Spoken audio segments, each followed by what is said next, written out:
Panorama de la ética kantiana. Este capítulo se refiere especialmente a un aspecto de la obra kantiana, su ética. Puede decirse que también allí Kant desarrolló una auténtica revolución o giro, tal como había operado en el campo de la racionalidad pura teórica. Pues, frente a las formas tradicionales de determinar los criterios de la moralidad, eudemonistas, materiales, axiológicas, consecuencialistas, etc., propuso una fundamentación racional a priori, fuerte de la ética. Esto se aclarará más adelante. Son dos las obras más destacadas para una reconstrucción de los lineamientos generales de la propuesta ética kantiana. La fundamentación de la metafísica de las costumbres de 1785 y la crítica de la razón práctica en 1788. Como vimos en el capítulo anterior, la filosofía de Kant se suele presentar en general como un criticismo trascendental. Con el término crítica se alude a la tarea de establecer los límites de las facultades de la razón, al tiempo que trascendental remite a la preocupación por determinar las condiciones de posibilidad, que siempre son a priori, es decir, universales y necesarias. Del conocer empírico, que siempre es a posteriori, es decir, contingente y particular.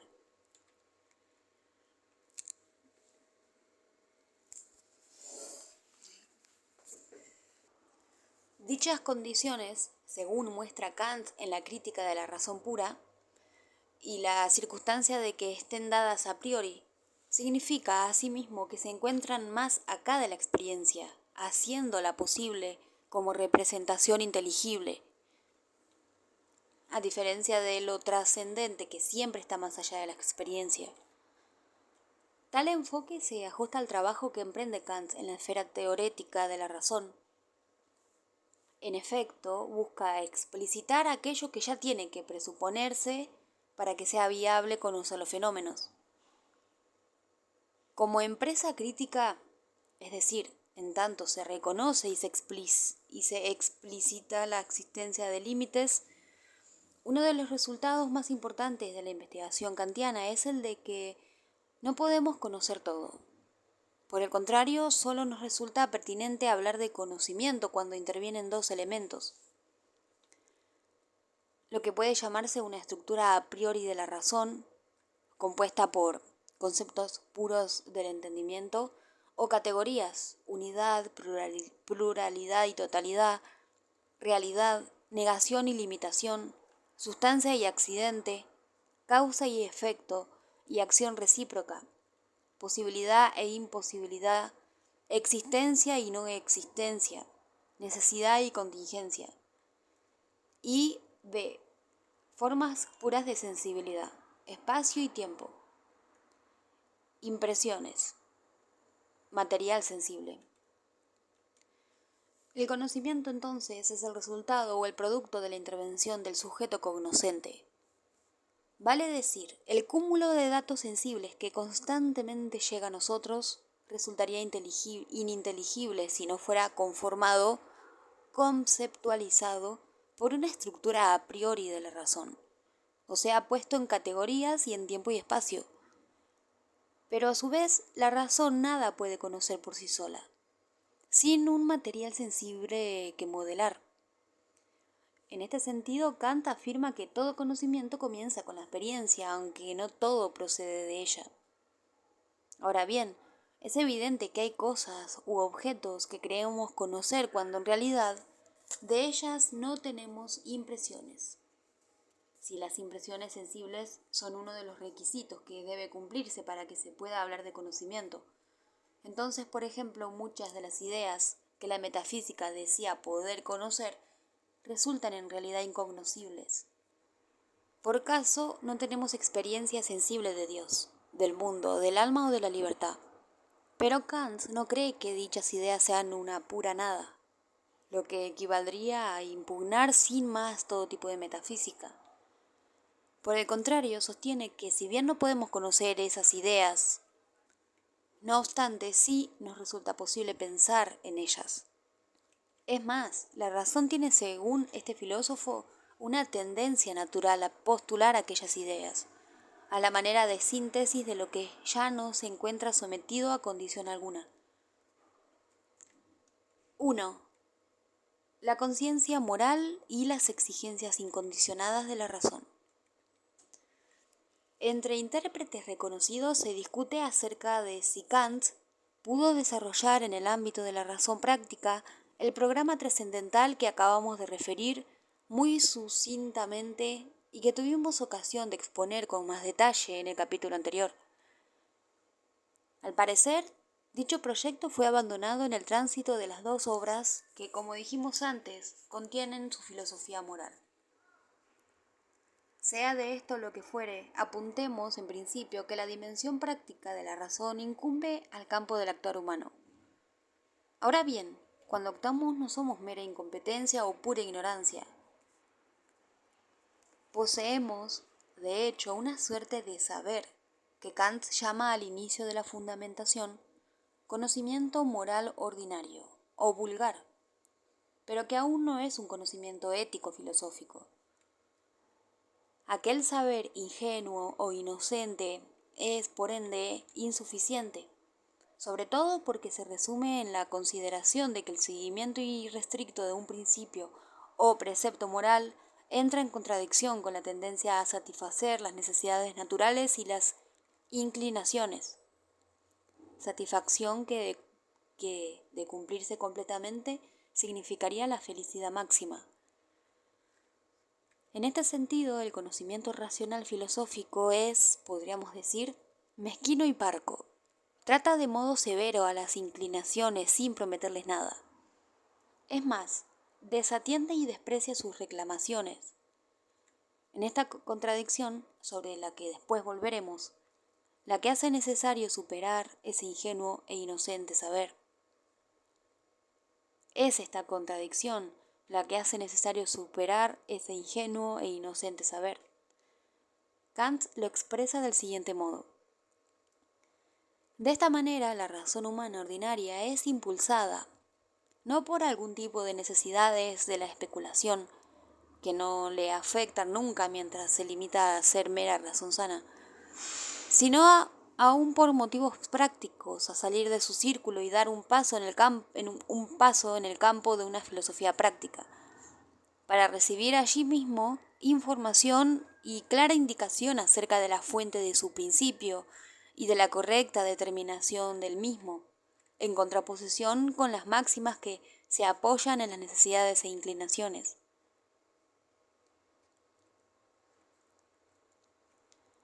Retomemos de otro modo lo que antes señalamos. El sujeto se desdobla entre su condición cognoscente y su condición actuante. Algo parecido vimos que ocurría en Descartes. Esta división está sustentada en la siguiente constatación. En el campo del actuar, a diferencia de lo que ocurre en el ámbito del conocer, llegamos a tener un contacto con lo incondicionado o lo absoluto. Esa relación se da según Kant a través de la conciencia moral. Esta conciencia tiene una significación precisa. No se limita a un mero saber acerca de o estar al tanto de cuestiones pragmáticas. La conciencia moral kantiana es una conciencia de lo que debemos hacer y de lo que no debemos hacer. Precisamente por ello, la ética kantiana se define como deontológica, es decir, porque coloca en el centro de su preocupación la tematización del saber. Ahora bien, la conciencia moral no ordena, manda, exige hacer tal o cual cosa en particular en tal o cual situación coyuntural, sino que solo ordena, manda, exige la forma que toda acción debe adoptar en todos los casos. No nos interesa el contenido concreto de la conciencia moral.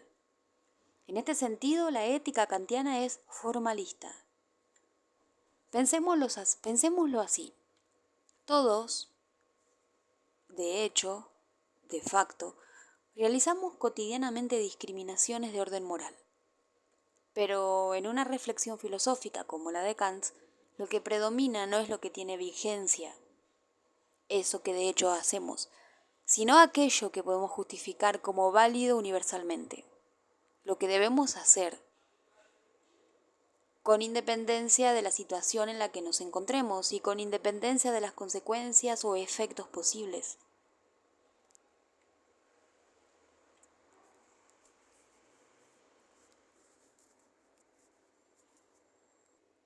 Así pues, según Kant, la conciencia moral se relaciona con lo incondicionado, aquello que la conciencia teórica no alcanzaba, porque ella es conciencia del deber.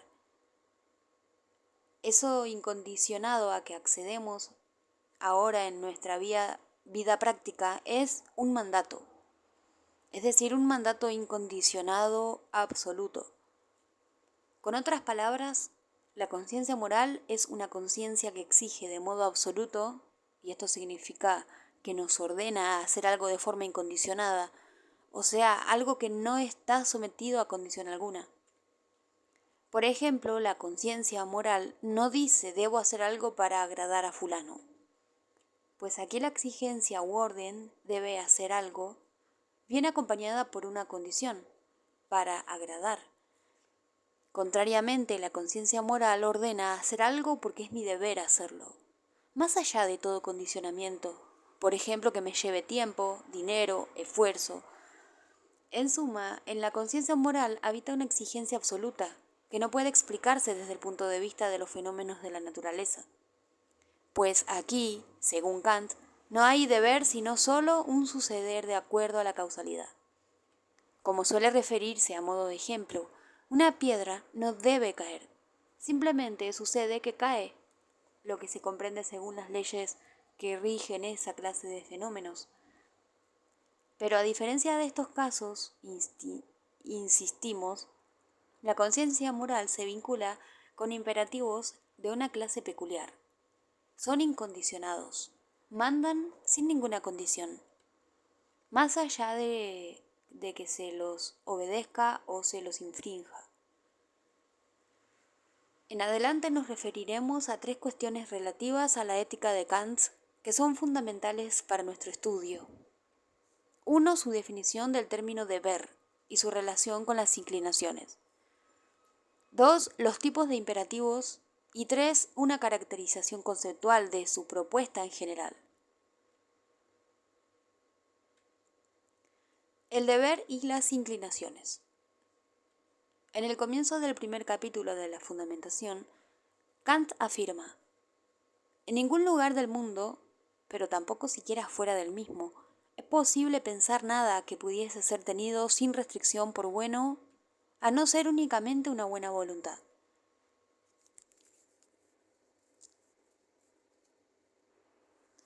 ¿Qué podría significar esto? Es claro que el dinero es bueno para comprar libros, hacer viajes, etc. Pero también puede servir para corromper a una persona, para explotarla, para sobornar a un funcionario, etc. Por ello, el dinero solo es un bien relativo, no absoluto, pues depende de cómo se lo use. Así también la inteligencia es buena para aprender lo que se estudia, para desempeñarse mejor en tal o cual ocupación, pero se la puede emplear también con el fin de diseñar estrategias para robar un banco, para encubrir un hecho ilícito, etc. Por ende, Kant piensa que solo la buena voluntad es absolutamente buena. Ella en ninguna circunstancia puede ser mala. Es decir, lo único bueno absolutamente sin restricción es en nuestro mundo es la buena voluntad. Incluso Kant afirma que fuera de este, nuestro mundo, el sensible, aun si pensáramos en otro lejano al nuestro, por ejemplo, un mundo inteligible, también valdría en él que solo la buena voluntad es absolutamente buena. No solo en la experiencia es posible encontrar algo bueno sin restricción que no sea una buena voluntad. Es impensable en general que algo sea bueno sin restricción, si no es una buena voluntad. Podría preguntarse a esta altura por qué es buena la buena voluntad. ¿Cuál es la razón que la vuelve el punto de partida de la fundamentación ética kantiana? Según venimos viendo, el motivo no radica en que la voluntad se adecue a algún fin que nos hayamos propuesto, sino que contrariamente es buena por su querer, o sea, es buena en sí misma. Por caso, encontramos por la calle una billetera que contiene, además de la identificación de su dueño, una suma importante de dinero. Es probable que quien la haya extraviado ya no se encuentre cerca, e incluso nadie nos observa. Decidimos recogerla.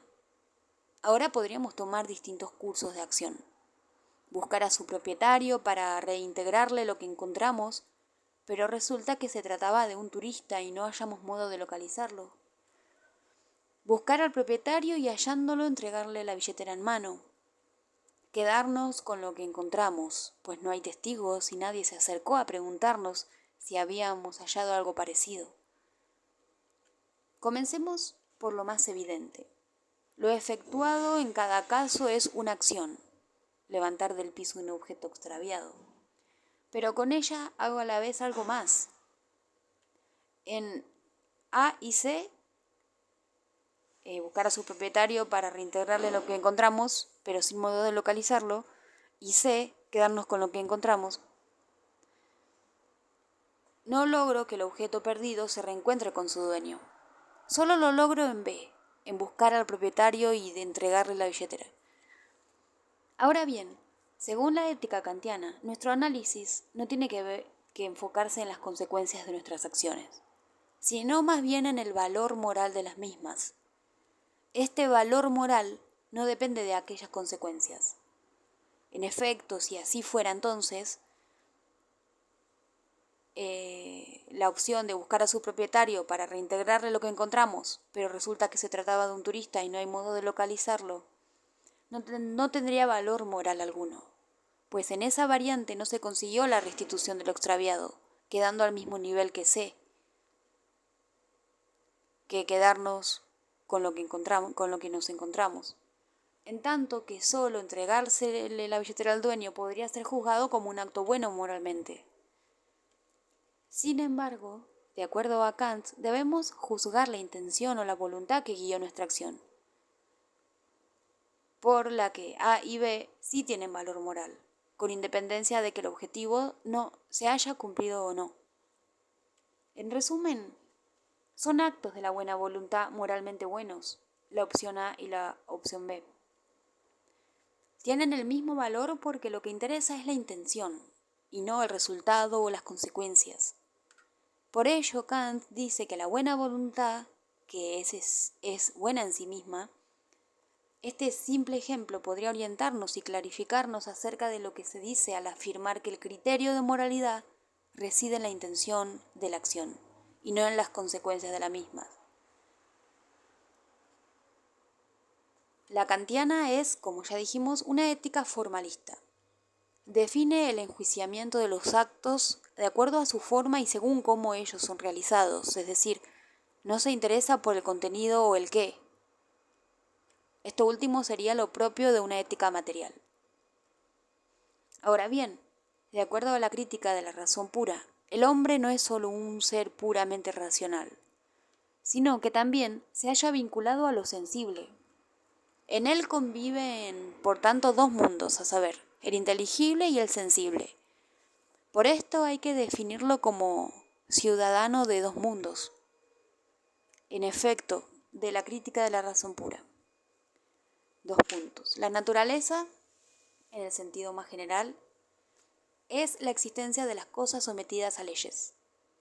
La naturaleza sensible de los seres racionales, en general, es la existencia de estos sometidos a leyes empíricamente condicionadas. Por lo tanto, es heteronomía para la razón. En cambio, la naturaleza suprasensible de estos mismos seres es su existencia según leyes que son independientes de toda condición empírica y que, por lo tanto, pertenecen a la autonomía de la razón pura. Esto significa que nuestras acciones están determinadas en parte por la razón, pero también en parte por lo que Kant llama inclinaciones. Por ejemplo, amor, odio, simpatía, orgullo, avaricia, placer, gustos, etc.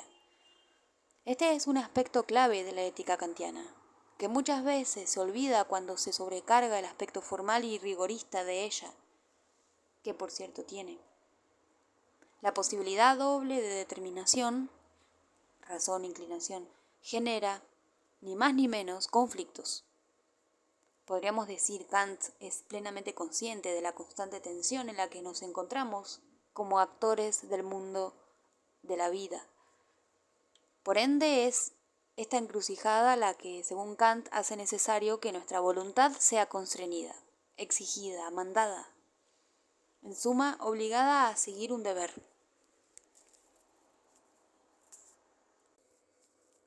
Con lo ya dicho, podemos obtener al menos 3 tesis que no pueden perderse de vista en una caracterización de los lineamientos fundamentales de la ética kantiana. Primero, el valor moral consiste en hacer el bien por deber, no por inclinación. De acuerdo a ello, es posible identificar 4 tipos de acciones según el motivo que las inspire. 1. Acciones contrarias al deber. Una persona se está ahogando, pero como es alguien a quien debemos dinero, entonces dejamos que se ahogue. Por tanto, obramos con pura inclinación, en este caso avaricia. 2. Acciones de acuerdo con el deber y por inclinación inmediata.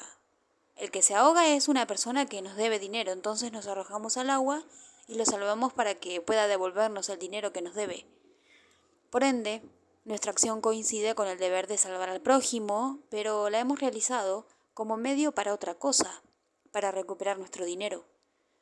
Desde el punto de vista moral kantiano, ello no es ni bueno ni malo, sino neutro. No puede ser sencillamente malo porque en definitiva la acción realizada, salvar al prójimo, coincide con el deber. Y 3. Acciones de acuerdo con el deber y por inclinación inmediata.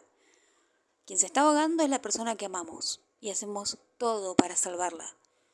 Esta inclinación, el amor, es inmediata porque la acción misma, salvar a la persona, es deseada por el placer que nos produce o, como en este caso, por el dolor que nos evita, la pérdida de la persona que amamos. Este caso es distinto a aquel donde quien se ahogaba nos debía dinero. No sentimos inclinación inmediata a salvar a esa persona. Lo hacemos por otra cosa que queremos alcanzar gracias a su rescate, la recuperación de nuestro dinero. En la acción realizada de acuerdo con el deber y por inclinación inmediata, el acto coincide con el deber, salvar al prójimo. Pero lo que nos lleva a ejecutarlo es una inclinación inmediata, pues es esa persona a la que deseamos salvar y no lo haríamos en otro caso. También este es un acto moralmente neutro. 4. Acciones por deber. Quien se está ahogando no es alguien que conozcamos, que nos deba dinero o a quien se los debemos, ni es alguien a quien amamos. Incluso puede tratarse de un enemigo y nuestra inclinación en ese caso podría ser la de desear su muerte. Sin embargo, el deber nos dice que debemos salvarlo, como a cualquier ser humano. Dobleguemos nuestra inclinación y nos esforzaremos en salvarlo. Solo este es un acto moralmente bueno, ya que es el único realizado por deber. Así queda planteada al mismo tiempo, según Kant, la diferencia entre moralidad, que caracteriza a las acciones realizadas por deber o por respeto a la ley, y legalidad, que alude a las acciones meramente conformes a la ley, es decir, a las que juzga como moralmente neutras. En rigor, tanto en la fundamentación como en la crítica de la razón pura, no encontramos ejemplos o recetas de cómo actuar en una ocasión determinada, específica, situada. A Kant se le interesa mostrar y fundamentar un criterio de moralidad válido universalmente. Y por ello no atiende al qué, contenido, sino al cómo, a la forma de la acción. Por cierto, Kant no dice que siempre, en cada acto de la vida, haya que hacer a un lado las inclinaciones, o que tengamos que esforzarnos por desprendernos de estas, en general, solamente en asuntos concernientes a la moralidad, es decir, en referencia a lo que juzgaremos como moralmente bueno, cabe hacer las precisiones que presenta. Segundo, El valor moral de una acción reside en la máxima que la inspira, no en su propósito o fin. Esto quiere decir que aquello que hay que determinar no depende del contenido. Aquello que hay que determinar es el valor moral, no depende del contenido ni de los resultados de nuestras acciones, sino solamente del principio por el cual se realiza. Concretamente, tal principio es lo que llama máxima de la acción, que es el principio subjetivo de la misma.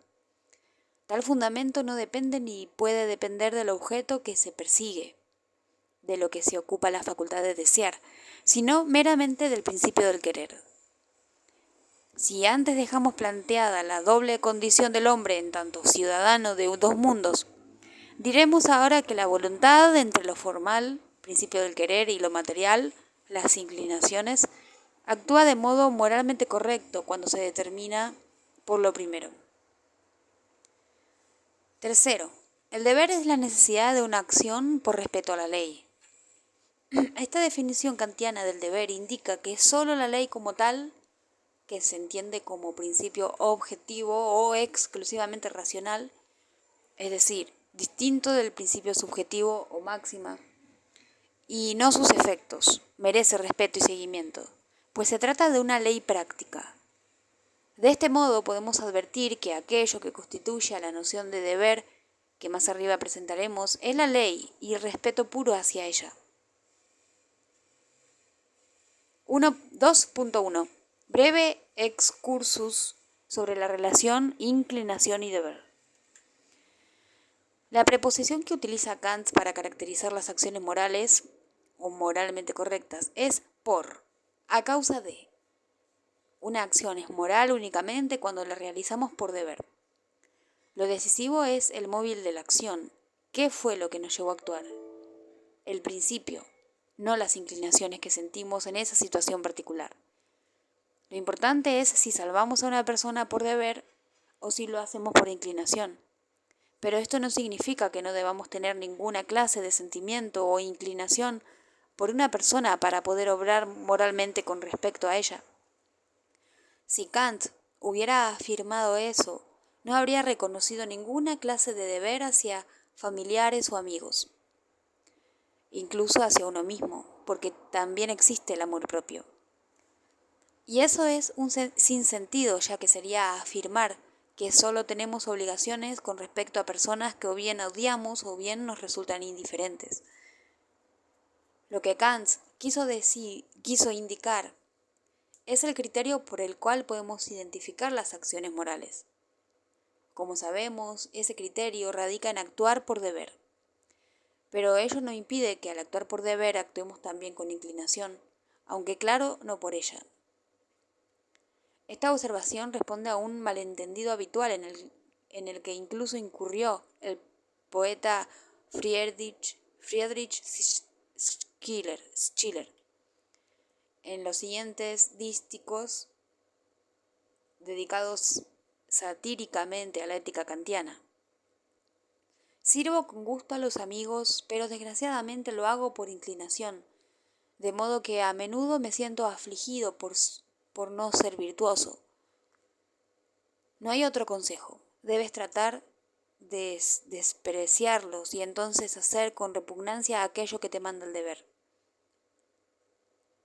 Schiller, citado en Steve Montenegro en el 2008.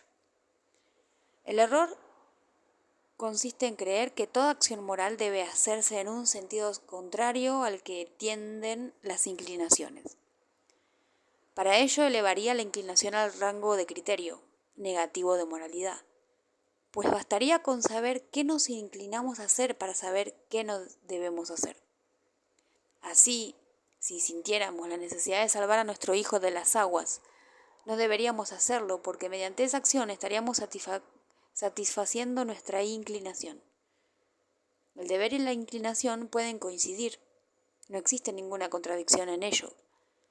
El caso extremo en el cual salvamos a alguien que odiamos sirve para mostrar con claridad cuando actuamos por deber casi con seguridad, porque no tenemos ninguna inclinación a salvarlo, y por tanto es menos probable que confundamos en ese caso el móvil de nuestra acción. es el deber y no la inclinación.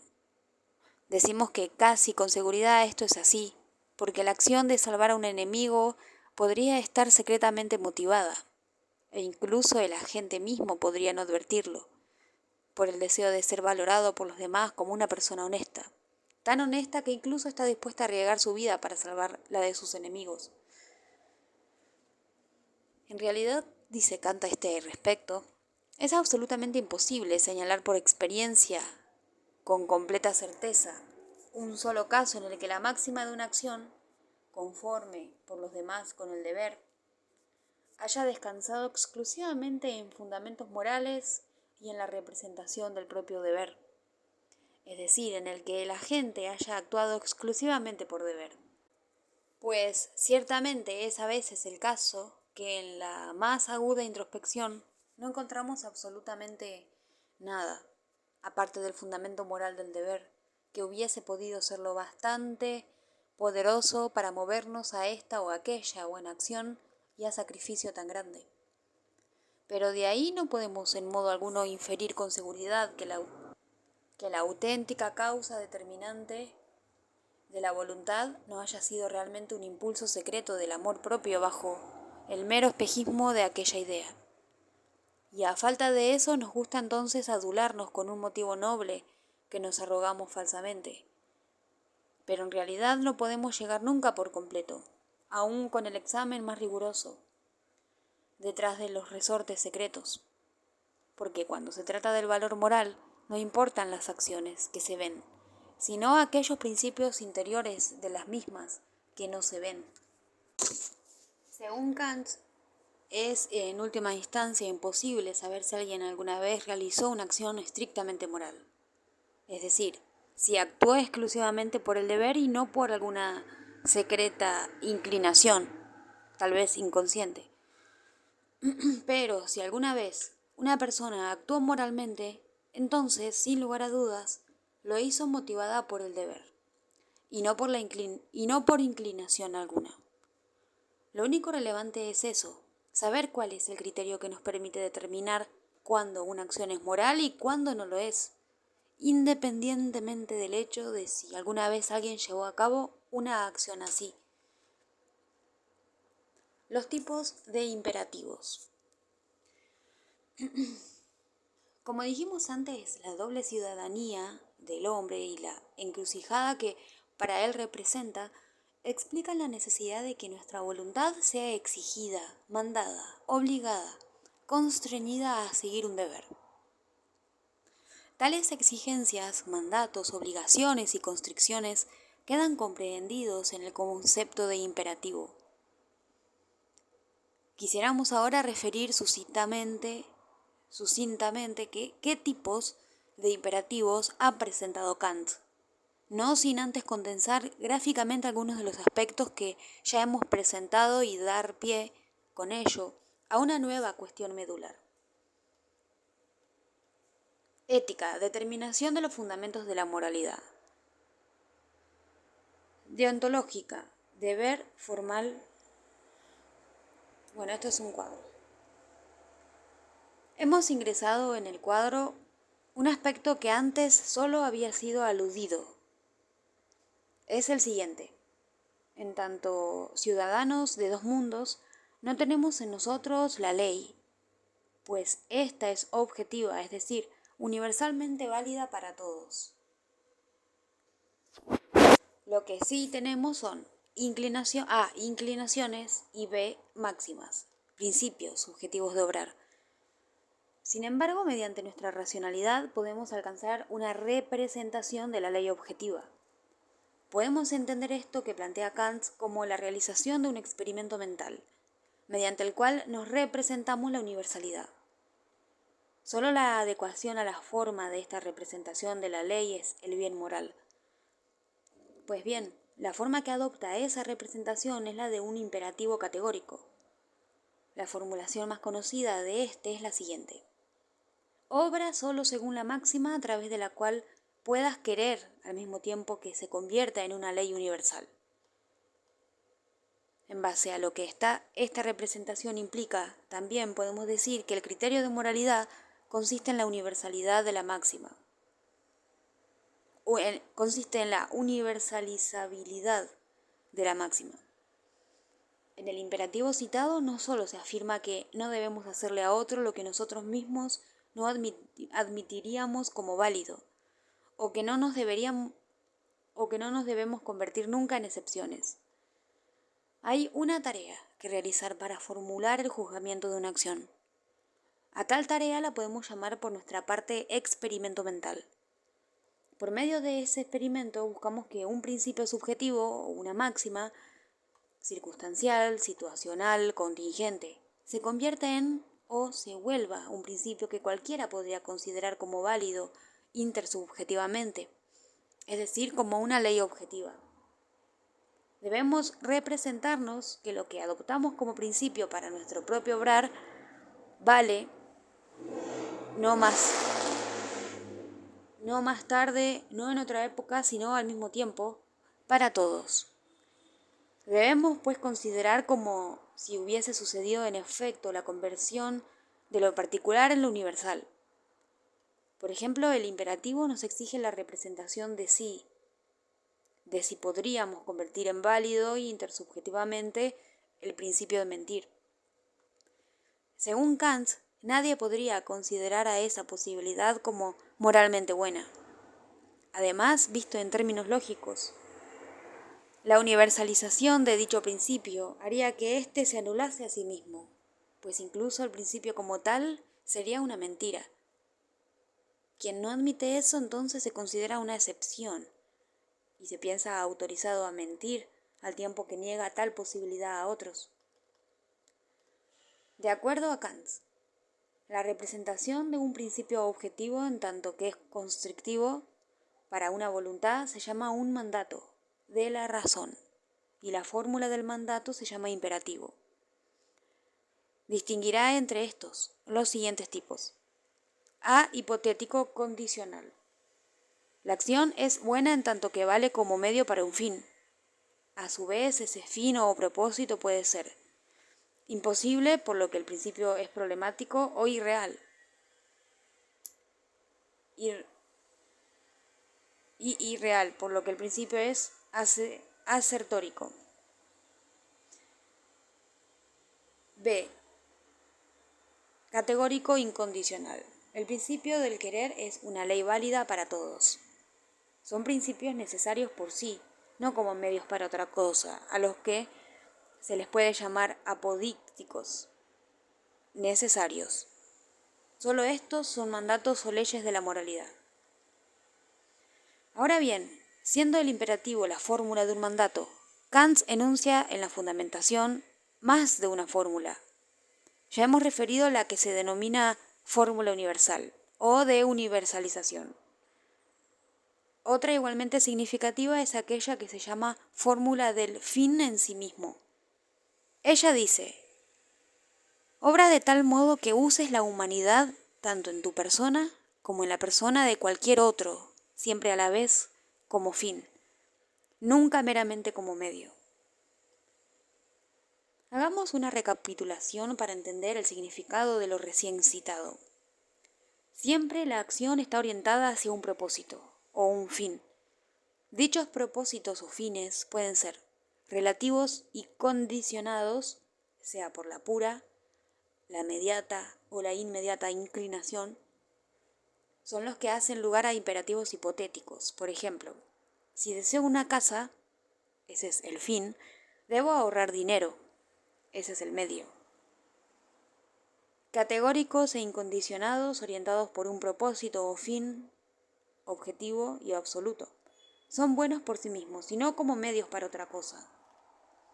Por consiguiente, en tanto lo absolutamente bueno, lo bueno sin restricción, es la voluntad, y en tanto ésta solo la encontramos en los seres racionales.